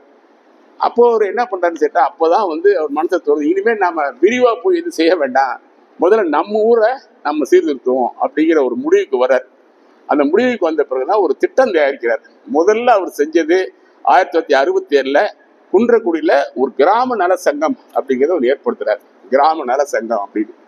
அதன் பிறகு 77 குன்றக்குடி திட்டக்குழு அப்படி ஒரு திட்டக்குழு அமைக்கிறார். திட்டக்குழு பிளானிங் கமிஷன், ஒரு குன்றக்குடி பிளானிங் கமிஷன், குன்றக்குடி திட்டக்குழுங்கிற ஒரு இதை அமைக்கிறார். இதை எப்படி அமைக்கிறாருன்னு கேட்டீங்கன்னா, அந்த குன்றக்குடி பக்கத்தில் காரைக்குடி இருக்கு. அந்த காரைக்குடியில மைய மின் வேதியியல் ஆய்வகம் ஒன்று இருக்கு, சிக்ரின்னு சொல்லுவாங்க. சிக்ரி அப்படின்னு ஆங்கிலத்தை சுருக்கமாக சொல்றது, மைய மின் வேதியியல் ஆய்வகம். அப்படின்னு ஒரு ஆய்வகம் இருக்கு. அங்க ஷெனாய் என்று சொன்னவர் தான் அப்ப அங்க வந்து டைரக்டரா இருக்காரு, இயக்குனரா இருக்காரு. அந்த இதுல அவர்களோடு இணைந்து செய்யறாரு. அவர்கிட்ட போய் நீங்க செய்யற பணிகள் வந்து வெறும் ஆராய்ச்சிக்கு மட்டுமல்ல, அவர் தான் லேப் டு லேண்ட் அப்படின்னு சொன்னார். நீங்க ஆய்வு கூடத்திலிருந்து மக்கள் மட்டத்துக்கு கொண்டு போகணும். நீங்க செய்யற ஆய்வுகள் வந்து மக்களுக்கு நேரடியா தொடர்பு இருக்கணும் அப்படின்னு சொல்லி லேப் டு லேண்ட் அப்படிங்கிற ஒரு திட்டத்தை தொடங்கி அவர்களை அதை ஆட்படுத்தினர். நீங்க எங்களுக்கு சொல்லிக் கொடுங்க. அப்படி சொல்லிக் கொடுத்த பொழுதுதான் அந்த திட்டத்துக்காக ஒரு ஒரு படிவம் தயார் பண்ணார். முதல்ல அந்த படிவம் என்னன்னா, குன்றக்குடியில மட்டும் அந்த ஊர்ல இருக்கக்கூடிய மக்களுடைய புள்ளி விவரங்கள் எல்லாம் தயார் பண்ணாங்க. அந்த புள்ளி விவரத்தை என்னென்ன இருக்குன்னு சொன்னா, அந்த ஊர்ல இருக்கக்கூடிய அந்த குடும்பத்துடைய தலைவன் பெயர், எவ்வளவு பேர் படிச்சிருக்காங்க, என்ன வருவாய், இதான் முக்கியமா இருக்கும். இது மாதிரி ஒரு படிவம் தயாரிச்சு அந்த குன்றக்குடி முழுதும் அந்த படிவத்தை அவரிடத்துல கொடுத்துட்டு, இந்த பார் இவ்வளவு பேர் ஏழ்மையில் இருக்காங்க, ஒரு நாளை கூட சாப்பாட்டுக்கு முழுமையான வருமானம் இல்லாமல் இருக்காங்க, இதுக்கு ஒரு சிறப்பான திட்டத்தை தயார் பண்ணி கொடுக்குங்கிறார். அப்பதான் அங்க ஷெனாய் என்று சொல்லக்கூடிய ஒரு இயக்குனர் என்ன பண்ண, ஸ்டார் அப்படி சொல்லி ஒரு திட்டத்தை சொல்றாரு. இந்த ஸ்டார்ங்கிற திட்டம் என்னன்னா, எஸ் அப்படிங்கிறதுக்கு சயின்ஸ் அறிவியல், ஏ என்பது டி என்பது எஸ் என்பது சயின்ஸ், டி என்பது டெக்னாலஜி, டி என்பது டெக்னாலஜி, ஏ என்பது வேளாண்மை, வேளாண்மை, அதே மாதிரி ஆர் என்பது ரிலிஜன் அப்படின்னு வச்சுட்டார். STAR science and technology and agriculture religion, இந்த நாளையும் இணைச்சு ஸ்டார்ன்ற பேர்ல அந்த ஷெனாய் வந்து நீங்க இதுக்கு திட்டம் தயாரிக்குன்னு சொன்னோன்னே அவங்க எல்லாம் அதுக்கு குழுக்களை போட்டு, நிறைய குழுக்களை போட்டு அதுக்கு 5 ஆண்டு திட்டமா தயாரிக்கிறாங்க. அப்பதான் 5 ஆண்டு திட்டமான 1, 2, 3, 5 ஆண்டு திட்டங்கள் என்னென்ன பணி எப்படி செய்யணும்னு பிரிச்சுக்கிறாங்க. பிரிச்சுக்கிட்டு ஏன்னா சும்மா ஏதோ பேசணும், கூட்டம் போட்டோம், நாம வந்து மினிட்ல எழுதிட்ட மாதிரி இல்லை, அதை செயல்பாட்டுக்கு வர்ற அளவுக்கு அதை மிக தீவிரமாக அந்த சிக்கிரியோட செஞ்சு இந்த திட்டத்தை செயல்படுத்தணும்னு சொல்லி மிக சிறப்பாக செய்கிறார் அவர். அப்பதான் அவர் என்ன பண்றாரு, அவர் சொல்றாரு, அந்த ஸ்டார் திட்டம் ஆரம்பிச்சு ஒரு பேசுற, இந்த ஸ்டார் திட்டத்துல நான் யாரெல்லாம் இணைக்க போறேன்னு கேட்டீங்கன்னா, முதல்ல மார்க்ஸ் சொல்றாரு, கார்ல் மார்க்ஸ், அடுத்தது பெரியார், அடுத்தது அண்ணா, காமராஜர், திருவள்ளுவர், அப்பரடிகள். இந்த இவர்களுடைய கொள்கை என்னமோ அந்த கொள்கையை நடைமுறைப்படுத்தணும். இவருடைய கொள்கை திருவள்ளுவருடைய குரல் நெறியில நடைமுறைப்படுத்தணும். அதுதான் பாத்தீங்கன்னா அந்த ஊர்ல மரங்கள் நட சொன்னாரு. நான் பின்னாடி நிறைய சொல்லப்போ இப்பவே சொல்லிடுறேன். அந்த மரத்துக்கு அவர் சொல்லும் பொழுதே பழந்தரும் மரம்னு வச்சாரு, மருந்து மரம்னு தர வச்சாரு. ஏன்னா வேற திருவள்ளுவர் 2மே சொல்றாரு, பயன்தரும் மரம், மருந்து மரம்னு. அதனால அந்த அங்க வச்ச காடுகளுக்கெல்லாம் பயன்தரும் மரங்கள் இது இந்த ஊர்ல செய்யுங்க, இது மரம் தரும் மருந்து தரும் மரங்கள் இது இந்த ஊர்ல செய்யுங்க. இதெல்லாம் பாருங்க எவ்வளவு பெரிய சிந்தனைன்னு பாருங்க. இப்படி அந்த ஸ்டார் திட்டம் வந்து மிகப்பெரிய அளவுல அந்த ஊர்ல மட்டும் இல்ல, பக்கத்துல நேமம், அதுக்கு பக்கத்துல அத்தனை ஊர்களையும் அந்த சுற்றுப்புறங்கள் குன்றக்கூடிய சுற்றி இருந்த ஊர்கள் எல்லாத்திலையும் அந்த இதை கொண்டு வர்றார். அப்படிலாம் கொண்டு வர்றதுக்கு அவருக்கு மூல காரணமா இருந்தது என்ன கேட்டீங்கன்னா, அவருடைய ரஷ்யா சீன பயணம் தான். அந்த ரஷ்யாவுக்கும் சீனாவுக்கும் போயிட்டு இருந்த பிறகுதான் அவர் முதல்ல உணர்ந்தது என்னன்னா, இந்த சங்கம் போக்குவரத்து இதெல்லாம் விட அப்பதான் அவர் புரிஞ்சுக்கிறாரு, இதெல்லாம் ஒரு கூட்டுறவு இயக்கம் ஆக்கணும், கூட்டுறவே நாட்டு உயர்வு அப்படின்னு லெனின் சொன்னதையா சொல்றாரு. லெனினுடைய முதல் பாதை வகுத்தது கூட்டுறவு தான். அதனால லெனினுடைய பாதையில நாம இந்த அமைப்புகள் எல்லாமே கூட்டுறவுகளா மாத்தணும் அப்படிங்கிறத முதல்ல அவர் என்ன பண்றாருன்னா, முதல்ல செய்யறாரு பாருங்க. அந்த கிராமப்புற மக்களுடைய வாழ்க்கைக்கு ஏற்றவாறு மருதுபாண்டியர் கைக்குத்தல் அரிசி, மருதுபாண்டியர் கைக்குத்தல் அரிசி தொழிலாளர்களின் குடிசை தொழில் கூட்டுறவு சங்கம், என்ன எப்படி எவ்வளவு பேர் பாருங்க, மருதுபாண்டியர் பேரை வச்சுட்டாரு. கைக்குத்தல் அரிசி அதை வந்து மக்களிடத்தில் அறிமுகப்படுத்தணும். கைக்குத்தல் அரிசி அந்த தொழிலாளர் கூட்டுறவு சங்கம் முதல் கூட்டுறவு சங்கத்தை அங்கே ஆரம்பிக்கிறார். அடுத்தது பார்த்தீங்கன்னா அதன் பிறகு 1977 13 கூட்டுறவு சங்கங்கள் ஆரம்பிக்கிறார். 13 கூட்டுறவு சங்கங்கள். அந்த 13 கூட்டுறவு சங்கங்கள் எல்லாம் அந்த சிக்கரியோட இணைஞ்சுதான் செய்யறாரு. அது என்னன்றதை நான் சொல்றேன். அப்பதான் அவருக்கு எல்லாம் சொல்றாங்க. அது ஒவ்வொரு கூட்டுறவு சங்கமும் பார்த்தீங்கன்னா அவர் வந்து யார் பேர் ஆரம்பிக்கிறாருன்னா, ஒவ்வொன்றுமே பார்த்தீங்கன்னா ஒன்று பெரியார் பேர்ல ஆரம்பிப்பார், ஒன்று நேரு பேர்ல ஆரம்பிப்பார், ஒன்று வந்து மங்கையர்கரசி பேர்ல ஆரம்பிப்பார், ஒன்று வந்து அண்ணா பேர்ல, ஒன்று காமராஜ் பேர்ல, இப்படி 13 கூட்டுறவு திட்டங்களை கொண்டு வர்றாரு. அது ரொம்ப முக்கியமானது என்னன்னு கேட்டீங்கன்னா, பண்ணை சாகுபடி திட்டம். பண்ணை சாகுபடி திட்டங்கிறது பக்கத்து கிராமம், ஏன்னா தனித்தனி இடங்கள்லாம் சிதறுண்டு கிடக்குது. இந்த இடத்துல ஒரு செய்தியை நான் சொல்றேன். 1994 என்னமோ மன்மோகன் சிங் காலத்துல இந்த இன்கம் டேக்ஸ் வந்து வருவாய் இருக்கு இல்லையா, அவங்க வருமான வரித்துறையில விவசாயிகளுக்கு வந்து வருமான வரி இல்லைன்னு ஒரு திட்டம் கொண்டாந்தாங்க. அதை அவர் பெரிதும் எதிர்த்தார். இந்த திட்டம் வந்து இந்தியாவில் சிறு விவசாயிகளை பெரு விவசாயிகள் சாப்பிட்டுருவாங்க. ஏன்னா சின்ன 1/2 ஏக்கர் 1/4 ஏக்கர் வச்சிருக்கேன் விவசாயிக்கு வருமா. இப்ப பாக்குறீங்கன்னா நம்ம நாட்டுல அரசியல்வாதிகள் தப்பிக்கிறதுக்கு மூலமா இருக்கிறதே பாத்தீங்கன்னா இந்த திட்டம் தான். இந்த அக்ரிகல்ச்சருக்கு இன்கம் டாக்ஸ் எக்ஸம்ஷன் கொடுத்ததுனாலதான் இன்னைக்கு நம்ம நாட்டில் கூடிய அரசியல்வாதிகள் இருக்கோ இல்லையா 100 ஏக்கர் 200 ஏக்கர் 500 ஏக்கர் 1000 ஏக்கர் ஒண்ணுமில்லாத இடத்தெல்லாம் வாங்கி போட்டுட்டு ஆனா வருஷத்துல 100 கோடி வருமானம் வந்து காட்டிட்டு இருக்காங்க இன்னைக்கு. அதுதான் அவர் அன்னைக்கே எதிர்த்தார் பாருங்க. அடிகளார் வந்து அன்னைக்கே அதை எதிர்த்தார். இந்த திட்டத்தின் மூலமாக கிராமங்கள் இருக்கக்கூடிய சிறு விவசாயிகளை பெரு விவசாய இடத்தெல்லாம் வாங்கிடுவாங்க. வாங்கிட்டு தங்களுக்கு வர்ற கருப்பு படத்தை போலாம் இந்த விவசாயத்துக்கு வந்து காட்டிட்டு கணக்கு காட்டிடுவாங்க. அதனால இந்த விவசாயிகளுக்கு கொடுக்கக்கூடிய வருமான வரி விலக்கை சிந்திக்கணும் அப்படின்னு சொல்லி அப்பவே சொன்னவர். அதே போலதான் 2 கூட்டம் திருச்சி நான் நடத்தினேன். ஒண்ணு வந்து இங்க முதலாக மத்திய அரசால் கொண்டாடப்பட்ட அந்த கூட்டுறவு பத்தி ஒரு சட்டம் முன்னோடி கொண்டாந்தாங்க. கூட்டுறவு லா கோஆபரேட்டிவ் ஆக்ட் ஒன்று கொண்டாடுறாங்க. ஆக்ட் கொண்டாடுறதுக்கு முன்னாடி அந்த பில்லா இருக்கும் போதே அதை மக்கள் மத்தியில் கொடுப்பாங்க. அதை பத்தி கருத்துக்களை கேட்பாங்க. அப்படி இவருக்கு ஒன்று அனுப்பப்பட்டது. ஏன்னா திட்டக்குழு தான் நிறைய வச்சிருக்காரு. கூட்டுறவுக்கு நேரம் இருந்தது. அதை என்ன பண்ணார், திருச்சியில் தான் போட்டார் அந்த கூட்டத்தை. நான் தான் அது கூட்டம் ஆர்கனைஸ் பண்ணேன். அப்போ அவர் என்ன சொன்னார்னா, இங்க அது கூட்டம் பொதுக்கூட்டம் கிடையாது. திருச்சியில் இருக்கக்கூடிய கூட்டுறவுத்துறையில் இருக்கக்கூடிய வெட்டரன்ஸ் பெரிய ஆளுமைகள் யார் இருக்காங்களோ அவங்க ஒரு 10 பேரை கூப்பிடுப்பாரு. கூட்டுறவுத்துறையில நிரம்ப அனுபவம் பெற்றவர்கள் நல்லா இருக்கக்கூடிய 10 பேரை அதே மாதிரி தான் நான் கூப்பிட்டுருந்தேன். நம்ம இங்க கூட முருகேசன் நிறைய பேர் இருந்தாங்க இங்க. அப்பெல்லாம் நிறைய ரிட்டையர் ஆகிட்டு ஓய்வு பெற்றவங்க அவங்க எல்லாம் வந்தாங்க. அவங்கள வச்சுக்கிட்டு இந்த அவருக்கு போயிருச்சு அந்த சட்டம் முன்னோடி. அதை படிச்சு காமிச்சாரு. இது சரியா தப்பா, இந்த திட்டத்தை ஏற்கலாமா வேண்டாமா, பெரும்பாலும் ஏற்கக்கூடாதுன்னாங்க.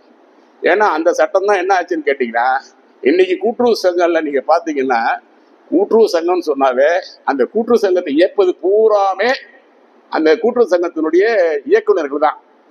அதற்கு அவங்களுக்கு பொதுக்குழுடைய ஒப்புதல் வாங்கிக்குவாங்க. அந்த பைலா இருக்கும். அந்த பைலா வந்து யார் தயாரிப்பாங்கன்னு சொன்னா அந்த மக்கள் தான் தயாரிப்பாங்க. அங்க இருக்க உறுப்பினர்கள் தான்.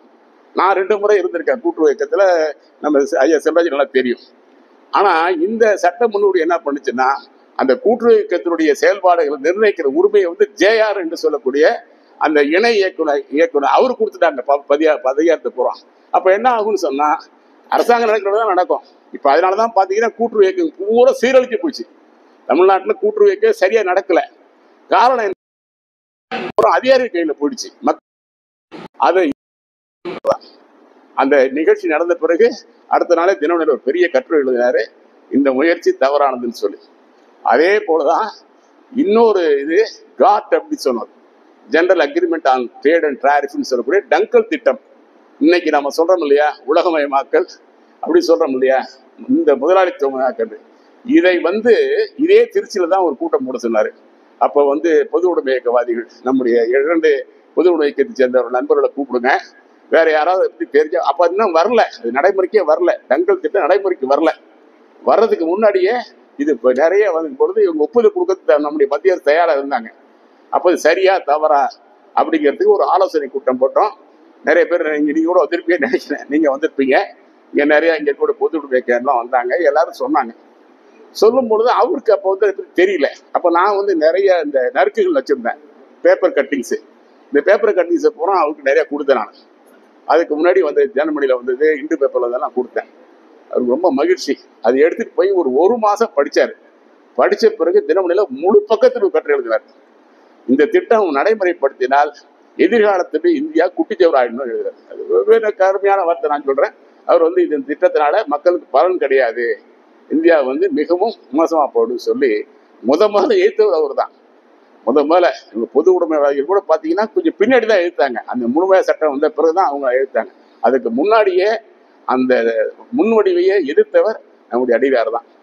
இப்ப பாத்தீங்கன்னா அவருடைய சமுதாய சிந்தனை பாருங்க எவ்வளவு கூர்மையா இருந்தது பாருங்க. அவர் வெறும் ஒரு மடத்தினுடைய தலைவராக இருந்து கொண்டு அந்த மடத்துல பூஜை புனஸ்காரங்கள் செஞ்சு கொண்டு எங்கேயா கோவிலுக்கு போனா மேடை பூஜை பேசிட்டு போயிட்டுருக்கலாம். இப்ப இருக்க பெரும்பாலும் எல்லாரும் தான் செய்யறாங்க. அதை அவர் செய்யல. அவரு சமுதாய கண்ணோட்டத்தில் தான் எந்த கோணத்தையும் பார்த்தாரு. இதெல்லாம் ஒரு உதாரணம். அது போல நான் சொன்னேன், பண்ணை சாகுபடி திட்டத்தை ஆரம்பிச்சார்.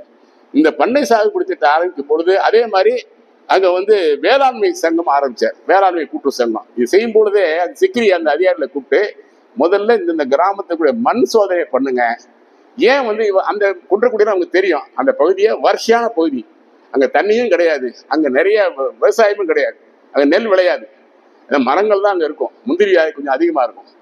அதனால இவங்க என்ன சொன்னாரு, மண் வளம் இங்க இல்ல, அந்த மண் வளத்தை சோதனை பண்ணுங்கன்னாரு. அதே மாதிரி நீர் வளத்தை கொண்டு வரதுக்கு என்ன பண்ணலாம்னு சொன்னார். அதுதான் நம்ம இங்க இருந்து விகே ஐயா பாத்தீங்கன்னா நூற்றுக்கணக்கான போர் அங்க போட்டு கொடுத்தாரு.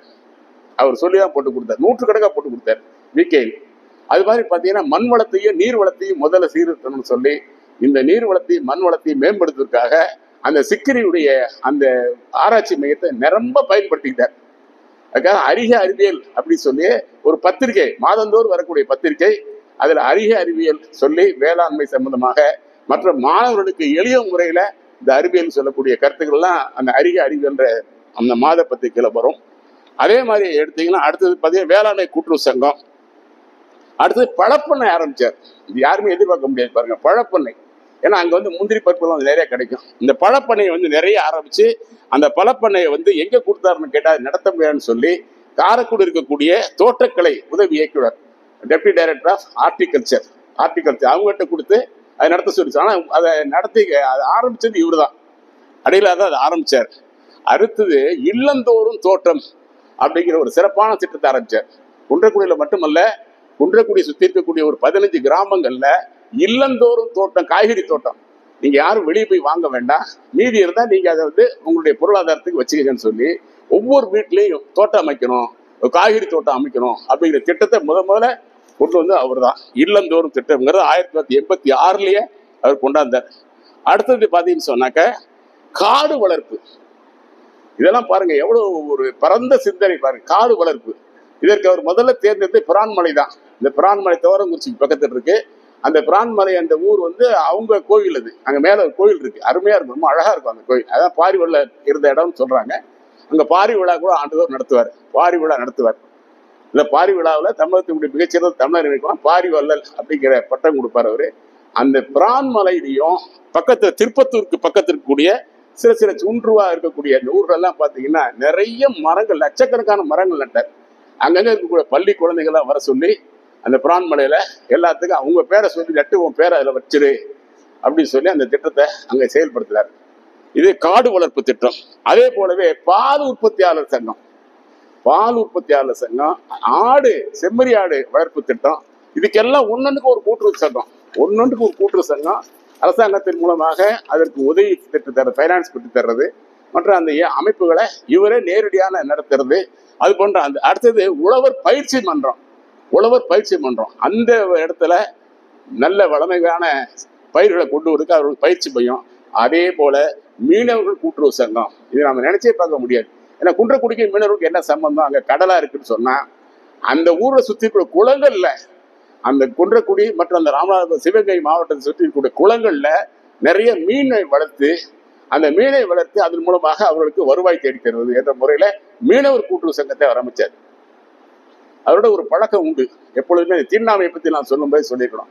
ஒவ்வொரு ஆண்டும் ஜனவரி மாசம் 31 காந்தி இறந்த நாள் அன்னைக்கு பாத்தீங்கன்னா அவர் எங்க இருந்தாலும் சரி, அவர் அங்க திருமணத்துல இருந்தாலும் சரி அல்லது திருச்சிராப்பள்ளி போன்ற ஊர்களுக்கு அவர் வந்தாலும் கூட அவர் முன்னாடியே சொல்லிடுவார், அப்பா நான் வந்து 31 வர்றேன், அன்னைக்கு யார்கிட்டையும் சொல்ல வேண்டாம். இதை வந்து இப்பெல்லாம் பார்த்தீங்கன்னா உடனே அதை பத்திரிகையில கொடுத்து செய்தியாக்கி போட்டோ போட்டு நாம எல்லாம் பண்ணிடுவோம். அவர் யார்கிட்டையும் சொல்லக்கூடாது. 31 அன்னைக்கு அங்க நகரத்துக்கு பக்கத்துல ஏதாவது ஒரு கிராமத்துக்கு போகணும். அந்த கிராமத்துல போய் நம்ம பார்க்கணும். அது கூடுமான வரையும் அது வந்து சாழ்த்தப்பட்ட மக்களுக்கு இடமா இருந்தா பரவாயில்ல அப்படின்னு சொல்றாரு. நான் ஒரு ஆள் இங்க கூட்டிட்டு போனேன்.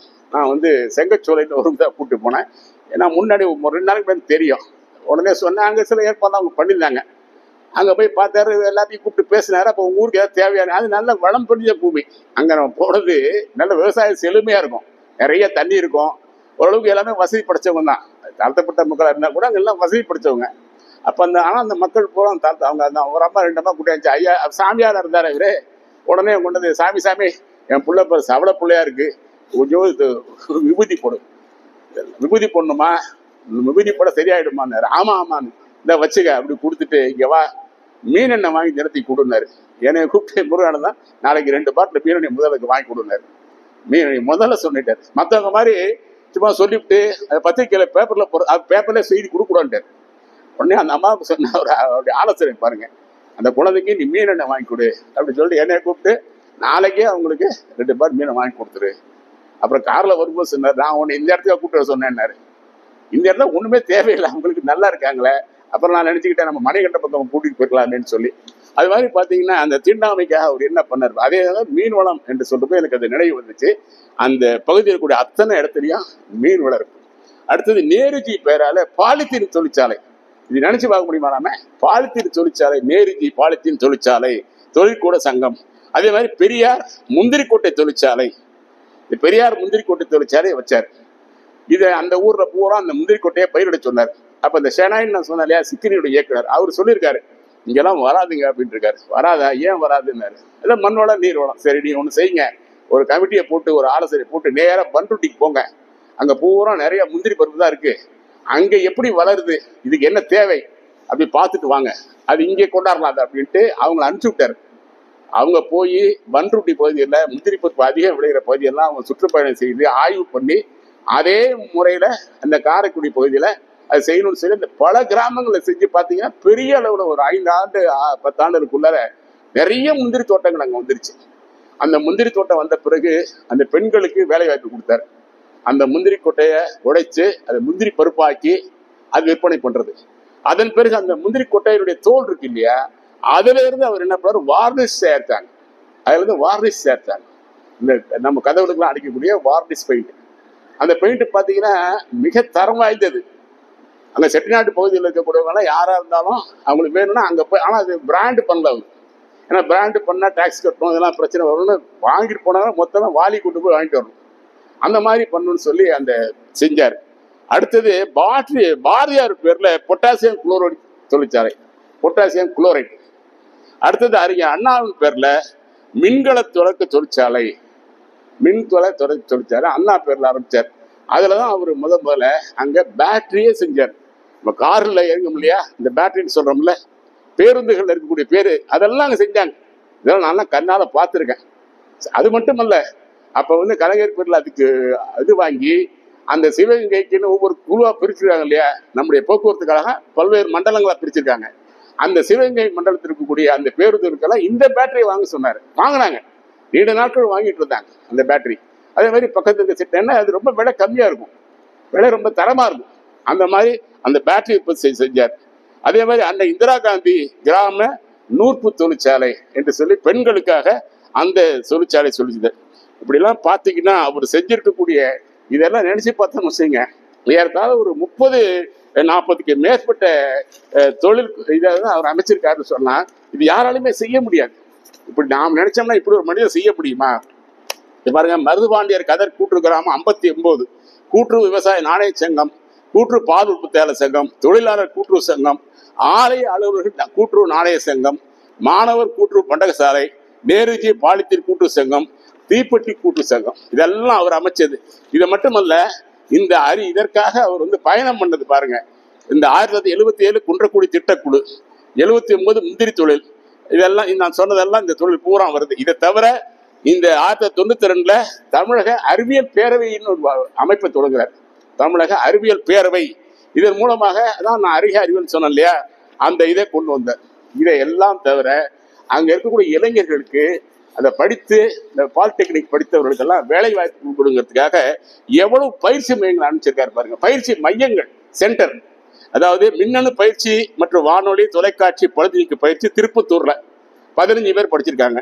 சிவகங்கை எலக்ட்ரானிக்ஸ் தொலைக்காட்சி அண்டு பழுது நீக்க பயிற்சி, பழங்கள் பதனிடுதல், தோல் பொருள்கள், அப்புறம் சோதனை சாலைக்கான கண்ணாடி பொருள்கள், ஏசி பழுது பார்த்தல், மெக்கானிக்கல் தொழிற்சாலை, மின்னணு கருவிகள், தங்க மின்முலாம் பூசுதல், கரிமல ஆய்வு, இப்படி பார்த்தீங்கன்னா இத்தனை மையங்கள் அமைச்சு அங்க இளைஞர்களுக்கு பயிற்சி கொடுத்து அவங்களுக்கு ஒரு வேலை வாய்ப்பை உருவாக்கி கொடுத்திருக்காரு.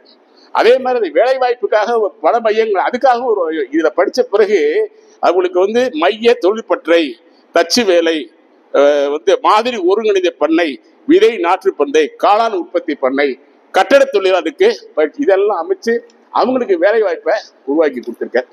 இது மாதிரி இன்னும் இதை தவிர தமிழ்நாடு பூரா பல்கலைக்கழகங்கள்ல பாத்தீங்கன்னா இதுக்காக பெரிய கருத்தரங்கு நடத்தியிருக்காரு. ஏறத்தாழ எல்லா பல்கலைக்கழகமே, சென்னை பல்கலைக்கழகம், அண்ணா பல்கலைக்கழகம், சிதம்பரம், காந்தி கிராமம், அன்னை தெரசா பல்கலை, எல்லா பல்கலைக்கழகத்திலையும் அந்த மாணவர்களிடத்துல அந்த சிக்கலில் இருக்கக்கூடிய அந்த அதிகாரிகளை அழைத்து சென்று பலவிதமான இதெல்லாம் அவரு நிறைய செஞ்சிருக்கார். இதெல்லாம் பாத்தீங்கன்னா இந்த மாதிரி சிந்தனை யாருக்கா வருமானு பாத்தீங்களா? ஒரு சமயத்துறவி ஒரு சமயம் நடத்துறதுல வர்றவங்களுக்கு எல்லாம் வெறும் ஆசி வழங்குறது தான் பெரும்பாலும் இன்னைக்கு இருக்க எல்லாரும் செய்யறது. ஆசி வழங்கிட்டு இருக்கலாம். அவர் வாழ்நாள்ல ஏறத்தாலும் பாத்தீங்கன்னா நம்ம ஆய்வு பண்ணாரு. நம்ம சுந்தர் இருந்த பேராசிரியர் சுந்தர் இங்க இருந்த அவர் தான் அவருடைய பணிகள் எல்லாம் ஆய்வு பண்ணது. பேராசிரியருடைய முனைவர் பட்டத்துடைய ஆய்வு தான் இந்த நூல் குடர் அடியாருடைய பணிகள் அப்படின்னு அவர் சொல்றாரு. ஏறத்தாலும் ஒரு 300 நிறுவனங்களை அவர் நிறுவியிருக்காரு. அவர் நிறுவப்பட்ட நிறுவனங்கள் மட்டும் 300.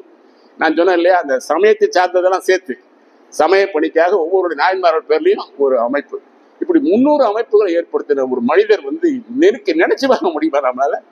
அவர் காலையில எழுந்ததுமே 3:30 மணிக்கு எழுந்துருவாராம். 2 பெட்டி இருக்குமா அவருக்கு, 2 பெட்டி. ஒரு பெட்டியில பாத்தீங்கன்னா மணிவாசனுடைய திருவாசகம் தேவார புஸ்தகங்கள் இருக்கும், அதை முடிச்சிடுவார்.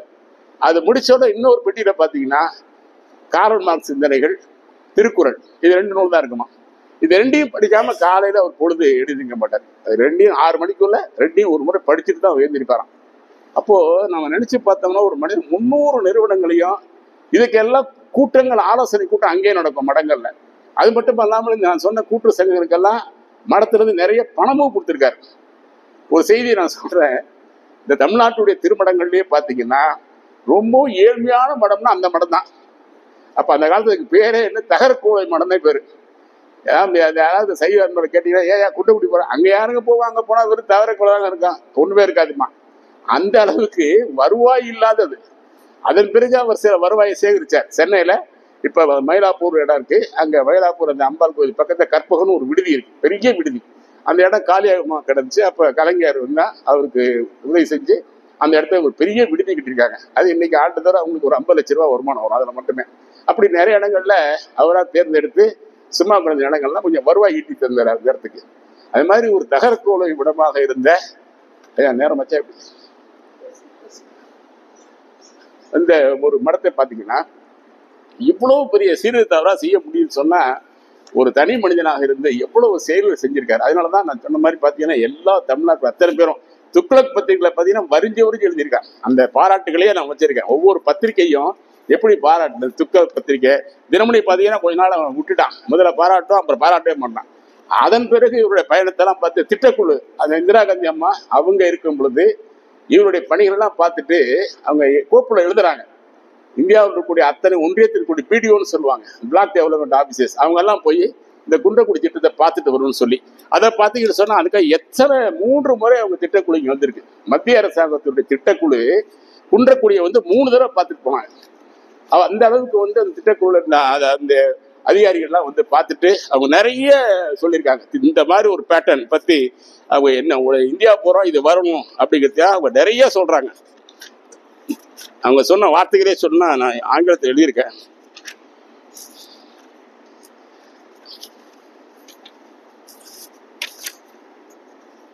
இங்க பாருங்க, அது ஒரு திட்டக்குழு ஒரு முறை வரும்போது சொல்றான், அதாவது 85ல Kunnakudi pattern of the development is herald to all the India villages அப்படின்னு ஒரு சொல்றான். இன்னொரு இடத்துல development through village, development through village level planning a case study of Kunnakudi model அப்படி திட்டக்குழுல ஒரு புத்தகமே போட்டிருக்காங்க, இந்த நூலே போட்டிருக்காங்க. Development through village level planning a case study of the Kunnakudi pattern அப்படின்னு ஒரு நூல் போட்டிருக்காங்க. இந்த அளவுக்கு பார்த்தா அவருடைய அடிப்படையான இது என்னன்னா, உழைத்தல் அதன் பின் வருகின்ற உரிமை கேட்டல், உழைத்தல் அதன் பின் உரிமை கேட்டல். இப்ப நடக்கிறது என்ன, உரிமையை தான் கேட்கறாங்க, யாரும் கடமையை செய்யறதே இல்லை, உழைப்பையும் செய்யறதே இல்லை. அதனால அவர் இந்த இலவசத்தை நிறைய மறுத்தவர். அவர் இந்த இலவசங்களை முதல்ல மறுத்திருக்காரு. அவருடைய கிராமங்கள்ல கூட்டுறவு வங்கிகள்ல வாங்கின கடனை அரசாங்கம் தள்ளுபடி பண்ணினா கூட அவர் கூப்பிட்டு எல்லாரும் பணத்தை கட்டுங்க அப்படின்னு வலியுறுத்திருக்காரு. அப்பதான் இந்த கூட்டுறவு அந்த சங்கம் தொடர்ந்து செயல்பட முடியும். இன்னைக்கு தள்ளுபடி ஆச்சுன்னு சொல்லி விட்டுட்டீங்கன்னா செயல்படாது அப்படின்னு இந்த இலவசங்களை முதல்ல ஏற்றவர் அவர் தான். பாருங்க எவ்வளவு தொலைநோக்கு பார்வையோட ஒவ்வொரு திட்டங்களையும் அவர் எவ்வளவு இதா செஞ்சிருக்காருங்கிறத நம்ம பார்க்கும் பொழுது அதான் அவர் சிவத்தின் ஒரு மானிட வடிவம் அப்படிங்கிறார். யாரு, நம்ம உங்க கட்சிக்காரு இல்ல நாகர்கோவில்ல இருக்காருல்ல அவர் ஒரு நூல் எழுதியிருக்காரு, நாகர்கோவில் இருக்கார் இல்லையா, பொன்னிலன். பொன்னிலன் சொல்றாரு, சிவத்தின் மானிட வடிவம்ன்றார். சிவத்தினுடைய மானிட வடிவம் யாருன்னு கேட்டா குன்றக்குடி அடிகளார் என்று சொல்லக்கூடிய அளவுல பாத்தீங்கன்னா அவ்வளவு பல செய்திகளை அவர் செஞ்சதை பார்த்தா மிக என்ன காரணம். குறிப்பா தீண்டாமையை பற்றி அவர் சொல்கின்ற ஒரே ஒரு கருத்து, அவருடைய வாக்கியத்தை நான் சொல்றேன். தீண்டாமை நமது சமுதாயத்துக்கு ஒரு கரை, நமது சமுதாயத்துக்கு அது ஒரு சாபக்கேடு. தீண்டாமையை ஒரு சாரம் காட்டி நிலைநிறுத்த விரும்புவோர் அப்பர் அடிகளுடைய பாடலை பார்க்கணும் சொல்லி ஒரு பாட்டை சொல்றார். சங்கநிதி பதுமநிதி இரண்டும் தந்து தரணியோடு வானாலும் தருவரேனும் மங்குவார் அவர் செல்லும் நாம் மதிப்போம் அல்லோம். எவ்வளவு நிதி கொடுத்தாலும் நான் ஏற்றுக்க மாட்டேன். அங்கமெல்லாம் குறைந்து அழுகு தொழு நோயராய் ஆவுரித்து தின்றுழலும் புலையராயினும். அங்கமெல்லாம் குறைந்து தொழு நோயராய் ஆவுரித்து பசுக்களை உரித்து தின்கின்ற புலையராயிடும். கங்கைவார் தடையார் தம் அடியாராகில். நான் வணங்குகின்ற பெருமானுக்கு அவர் அடியாராயில் அவர் கண்டீர் நான் வணங்கும் தெய்வ கடவுள் ஆரே அப்படிங்கிறார். எனக்கு கடவுள் யாருன்னா அவன் தான் அப்படிங்கிறார். அதே மாதிரி இன்னொரு நிறைய பாடல் வரும். சலக்கர்கால் ஒரு பாட்டு பாடுவார். அந்த பாட்டுல பாத்தீங்கன்னா இதே சொல்வார், நீங்க ஜாதி மதம் குளம் பேசு சலக்கர்கால்னு சொல்லி இன்னொரு பாட்டுல மிக சிறப்பாக பேசுவார். ஒரு முறை வந்து பாத்தீங்கன்னா வினோபாவோட ரொம்ப நெருக்கமா இருந்தார். வினோபா வந்து தமிழ்நாட்டுக்கு வரும்போது ரொம்ப நெருக்கமா இருந்தார். அப்படி இருக்கும் பொழுது மீண்டும் வினோபா அங்க முன்னாடி புத்தகையால ஒரு மாநாடு போடுறார். என்ன மாநாடுனா அகில இந்திய அளவுல இந்து மதத்துல சீர்திருத்தம், அதை பத்தி ஒரு கூட்டம் போடுறாரு. அந்த கூட்டத்தில் ஜெயபிரகாஷ் நாராயணன் கலந்துக்கிறாரு, தேவர் கலந்துக்கிறாரு, அன்றைக்கு இருந்த பெரிய பெரிய ஜாமான்லாம் கலந்துக்கிறாங்க. இவரும் போறாரு. இவர் போகும்போது நம்ம கிருஷ்ணம்மா இருக்காங்க இல்லையா நாகப்பட்டினத்துல, அவங்கள கூட்டிட்டு போறாரு. அந்த கூட்டத்துல போனா அங்க வந்து எல்லாருமே இந்தியில பேசுறாங்க. இவர் முதலே வினோபாட்ட சொல்லியிருக்காரு, இந்த மாதிரி ஐயா நீங்க எல்லாத்தையும் ஆங்கிலத்துல பேச சொல்லுங்கன்னு. அவர் சொல்லியும் கேட்க எல்லாம் இந்தியில பேசுறாங்க. உடனே இவருடைய வாய்ப்பு வரும் பொழுது இவர் தமிழ்லயே பேசுறாரு. அதுக்கு பிறகு மதியம் சொல்றாரு, நீங்க இந்த கூட்ட நோக்கம் என்ன, இந்த எல்லா மாநிலங்கள்லயும் இந்து மதத்தை சீர்திருத்தம் வேணுங்கிறீங்க, நீ சொன்னது எனக்கு புரியல, நான் சொன்னது உனக்கு புரியல, இது எதுக்கு மாநாடுன்னு சொல்லி கிளம்பி வந்துடுறாரு. அதை கலந்துக்காம மதியம் அங்க வந்துடுறாரு. அதே மாதிரி யாழ்ப்பாணத்துக்கு ஒரு முறை போறாரு. யாழ்ப்பாணத்துக்கு 1958 அங்க யாழ்ப்பாணத்தை நமக்கு நல்லா தெரியும். அங்க இருக்க சைவர்கள் எப்படி இருந்தாங்கன்னு நினைக்கிறாம எவ்வளவுதான் ஈழத்தை போட்டு பேசினாலும் இன்னைக்கு ஈழத்தமிழரை விட்டு ஈழத்தை விட்டு புலம்பெயர்ந்த கனடாவில் அமெரிக்காவில் லண்டன்ல வாழ்கின்ற தமிழர்கள் எப்பேற்பட்ட நமக்கு தெரியும். அவங்க எல்லாம் ஹார்மோனாவலர் மாதிரி மிக தீவிரமான சைவர்கள். அவங்க இவரை கூப்பிட்டோன்னே கோயிலுக்குள்ள போலான்னு கூப்பிடுறாங்க. அப்ப பாத்தீங்கன்னா அந்த கோயிலுக்குள்ள தீண்டத்தார்கள் யாரும் இந்த கோயிலுக்குள்ள வரக்கூடாதுன்னு போர்டே போட்டிருக்காங்க. இவர் பார்த்துட்டு நான் இதோடு நின்றுக்கிறேன், பெரியார் சொன்ன மாதிரி, வடலூர்ல பெரியார் சொன்ன மாதிரி இவரும் நான் போகல. எல்லாரும் எவ்வளவு வலியுறுத்திருக்காங்க அந்த போர்டை எடுக்கணும். நான் இருக்கும்போதே எல்லாரும் உள்ள நுழைக்க சொன்னா நான் வர்றேன், இல்லைன்னா எனக்கு அடுத்த விமானம் எப்போ நான் கிளம்புறேன்னு சொல்லிட்டு வெளியே வந்துட்டார். இது மாதிரி நிறைய சம்பவங்கள். மாயபுரத்துல அங்க இருந்தா இவர் வந்து இங்க குற்றக்குடிக்கு ஆதிரகத்துல வந்தாரு. இவர் வந்ததுக்கு அப்புறம் அங்க இருந்து நான் சொன்னேன் அந்த கார்காத்தார் சமுதாயம் அவங்க எல்லாரும் இவருக்கு ரொம்ப பாராட்டு நடத்தணும், ஒரு பாராட்டு ஏற்பாடு பண்றாங்க. அதுல எல்லா மக்களும் வர்றாங்க, கூட்டம் நடக்குது. மதிய உணவு வேலையில பாத்தீங்கன்னா மற்றவங்களுக்கெல்லாம் வேற அறை, இவங்க கார்காத்தாருக்கு மட்டும் தனி அறை. கேட்கறாரு, என்ன அங்க ஒரு சாப்பாடு இங்க இலை காலியா இருக்கு, ஏன் அவங்க அங்க போய், இல்ல இது நமக்கு அதெல்லாம் அவங்களுக்கு அப்படின்னு கும்பிடு போட்டு நான் போயிட்டு வரேன். உடனே வெளியே வந்துட்டார், சாப்பிடவே இல்லை அங்க. இது மாதிரி நிறைய நிகழ்ச்சிகள். இவரை பத்தி கேள்விப்பட்டிருக்காரு. நேரு தெக்கூர்னு ஒரு ஊரு அங்க காரைக்குடி பக்கத்துல இருக்குன்னு நினைக்கிறேன். அந்த ஊருக்கு அவர் வர்றார் நேரு. இவர் பாத்தீங்கன்னா நம்முடைய சுந்தரவடிவேலும் காமராஜர் இணைஞ்சு நடத்துற பள்ளி சீர்திருத்த மாநாடு நடத்தினாங்க. காமராஜர் வந்து 52, 53 வந்த பொழுது முதல்ல இலவச கல்வி கொடுக்கணும், மதிய உணவு கொடுக்கணும் போது அதுக்கு பணம் இல்லை. அப்ப சுந்தரவடிவேல்கிட்ட காமராஜர் கேட்கிறாரு. அப்ப வந்து மத்திய சர்க்கார் கேளுங்க, அவங்களும் முடியாது, இப்ப முடியாது, அடுத்த வருஷம் பாத்துக்கலாம் தான். ஆனா அவர் இந்த வருஷமே நடத்துறதுக்கு பொழுதுதான் பள்ளி சீர்திருத்த மாநாடு மாவட்டம் பூரா நடத்தினாங்க. ஒவ்வொரு மாவட்டையும் சீர்திருத்த மாநாடு போடுவாங்க. அந்த மாநாட்டுல இந்த பள்ளிக்கூடங்களுக்கு என்ன சொல்றாங்கன்னா, இங்க உங்க ஊர்ல இருக்கக்கூடிய வசதியானவங்ககிட்ட கேட்டு நீங்க வாங்குங்க, அப்ப 25 பைசா வேணுமோ அரசாங்கம் கொடுப்பாங்க, மீதி பணத்தை உள்ளூர்ல நீங்க வசூல் பண்ணி ஒரு திட்டம். அந்த திட்டத்தை வந்து தொடக்கி வைக்க தேக்கூர்ல நேரு வர்றாரு. அப்ப இவரை பத்தி கேள்விப்பட்டுட்டு நேரம் மடத்துக்கு வந்து போறார் நேரு. இப்படி பாத்தீங்கன்னா அவர் வந்து அப்பதான் அவர் தொடக்கம் 58. அது போல இந்தியாவில் இருக்கக்கூடிய அனைத்து அரசியல்வாதிகள், இந்தியாவில் இருக்கக்கூடிய அனைவராலும் போற்றப்பட்ட ஒரு சமய துறவி. ஆனா தமிழ்நாடு இப்பொழுது அவர் மறந்துருச்சு. இப்பொழுது மீண்டும் நினைவூட்ட வண்ணமாக நாம் இங்க அந்த 100ஆண்டு விழாவில் இந்த நிகழ்ச்சியை ஏற்பாடு செய்த என் மனதிலிருந்து நன்றியை சொல்லிக்கொண்டு விடைபெறுகிறேன்.